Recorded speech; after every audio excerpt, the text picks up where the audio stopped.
Kurt Uenala and Kaktus Einarsson. Yeah, hello, Siggi. Yes. Hi, Sigtryggur. Good afternoon, gentlemen. What a pleasure to have Hello. you in Zoom land. I was keen to ask you about your collaboration. This started like a long time ago. When did you guys start doing this collaboration?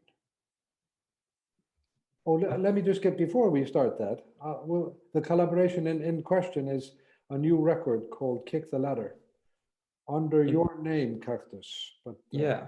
produced by you, Kurt, and the both of you, I guess. Exactly, I was about to say, I would have never been able to do this massive mammoth of a record on my own. No, it was co-production. Okay, but you write the songs, Kaktus. Yeah. So I wrote this album and plenty of other songs and demos and musical ideas, and had this idea that it could actually be an album. All of these demos that I had collected and Right. songs. And just for the viewers, your old band is Captain Fufanu, right? Captain Fufanu turned into Fufanu only. Fufanu, of course, yes. And yeah, still my band, still my project. Okay.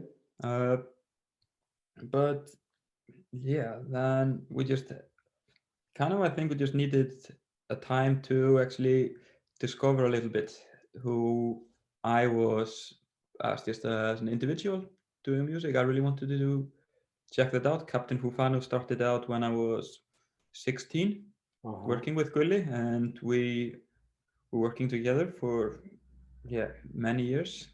Yeah. And we have done then with Fufanu 3 albums and 1 EP. So it was kind of just a healthy, what do you say, self-discovery. Yeah. To check it out a bit.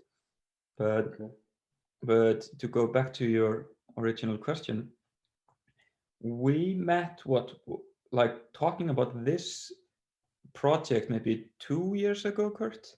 Yeah, at Lemur, I think. Yes, at food at a little restaurant called Skál. Yeah. Glass of wine, and yes, decided basically just rolling this idea of who I should involve. Right. Not exactly talking about that Kurt should be the one, maybe just like who it could be. And I didn't kind of imagine Kurt would be available for it because he was about to have a baby in 4 days or something when we were sitting together. Yeah.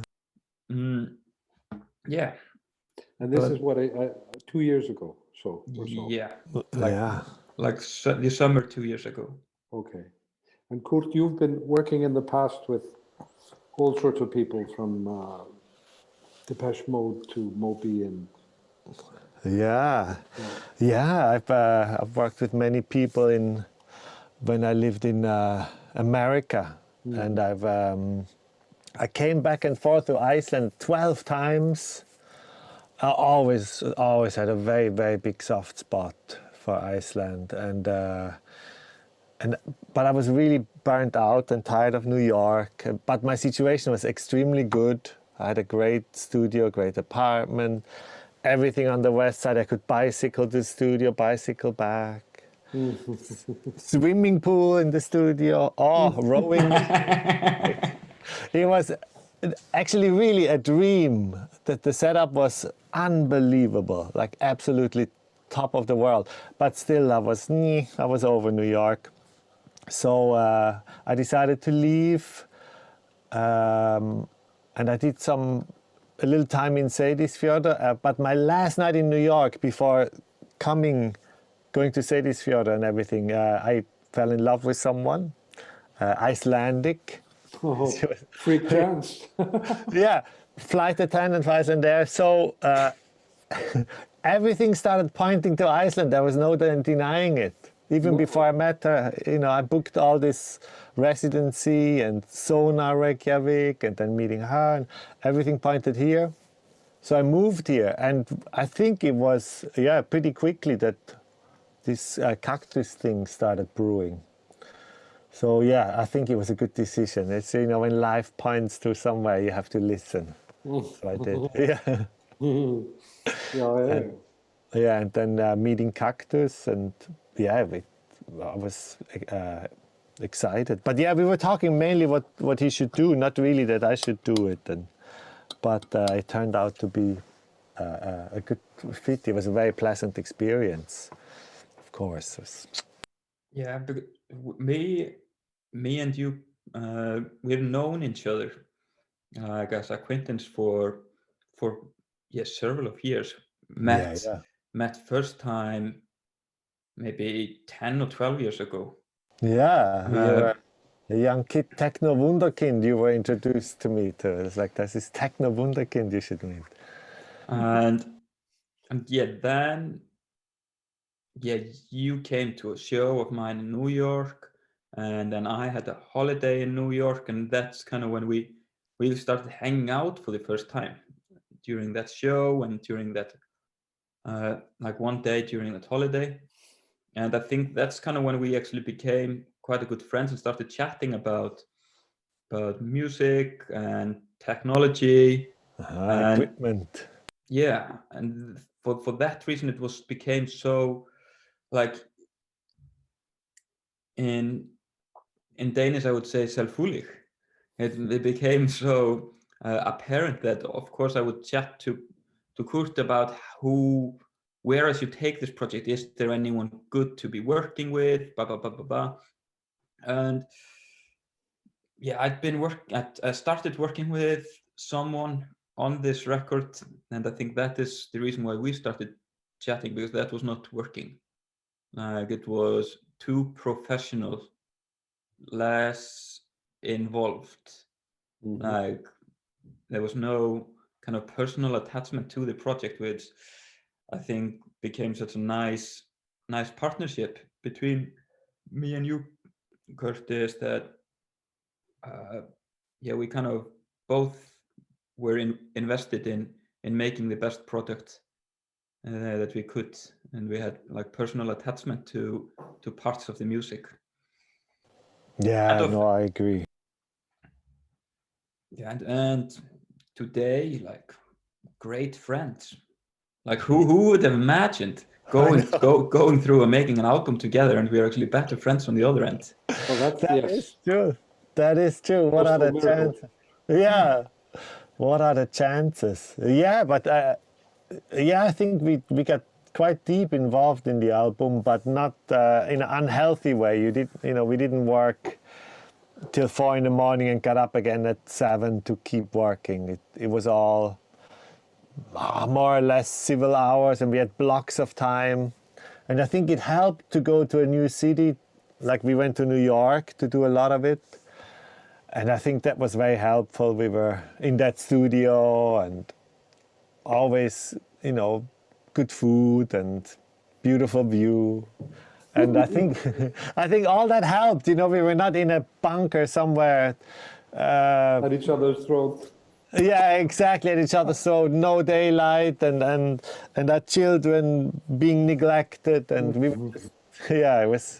was quite. It was very. It was hard. It was work, but it was very, very in a good environment. So let me ask you this: in what studios did you record make the record in the end? Many studios? Yeah, many places. Many places. Yeah. Not so many studios. No. Many places. Actually, there's a lot of recordings on this album that I did just in my living room in the flat that I had in Copenhagen.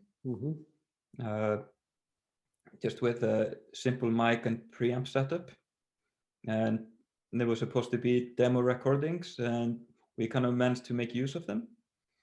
With those recordings, we went to Hljóðrit. Oh, actually, I did some some grand piano recordings in Copenhagen as well, in another place.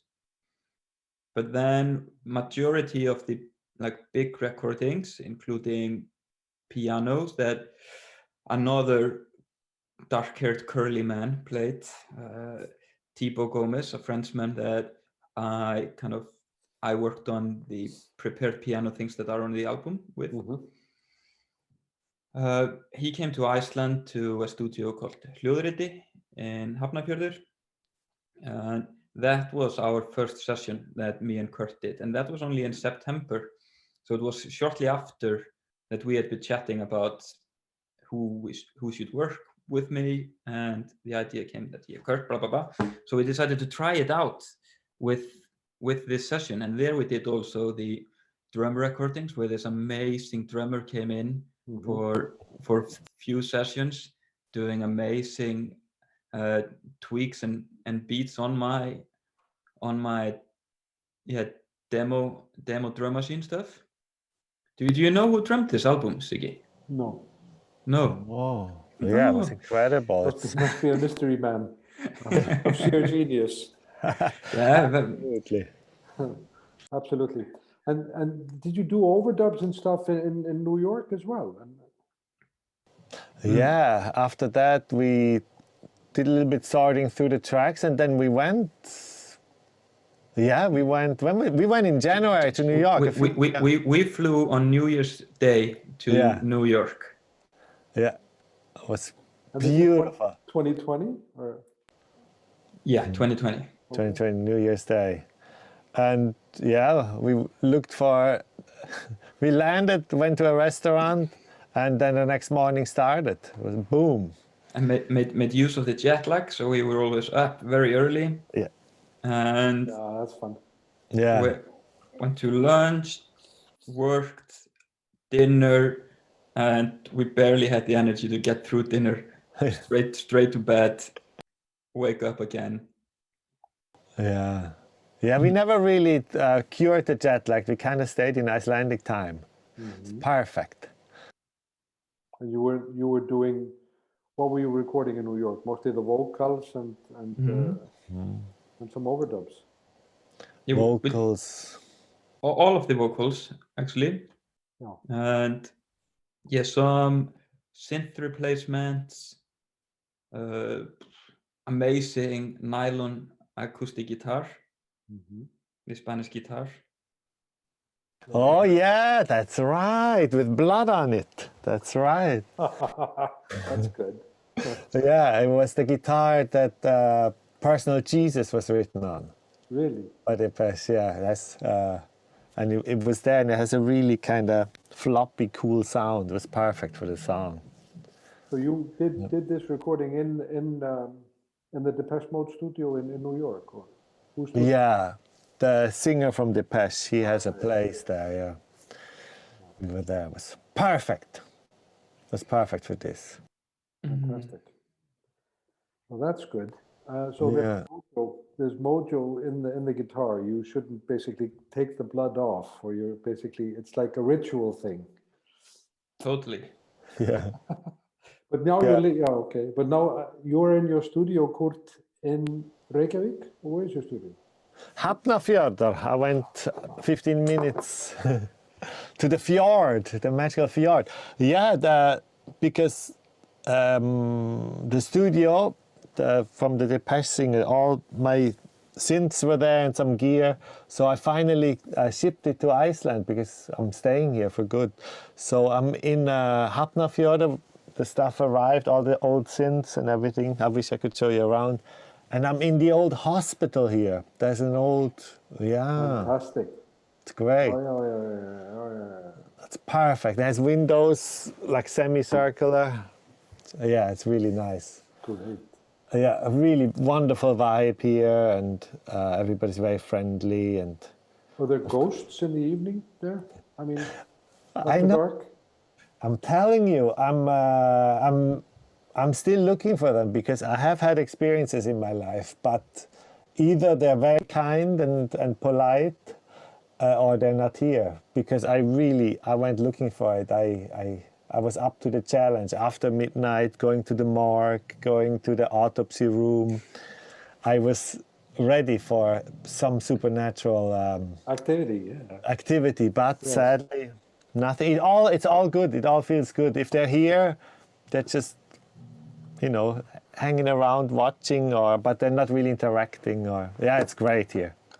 Yeah, no activity. There's supposed to be lots of elves and hidden people, huldufólk in Hafnarfjörður. Apparently the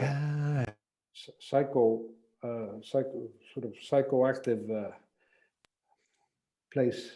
Okay, yeah, I'm ready. But they haven't visited me yet. Well, cool. On that very note, I think we can't top that really. The spooks in Hafnarfjörður. Well, I'll just use this opportune moment to thank you for the chat, gentlemen. We mustn't go too long. No. People have such limited attention spans these days.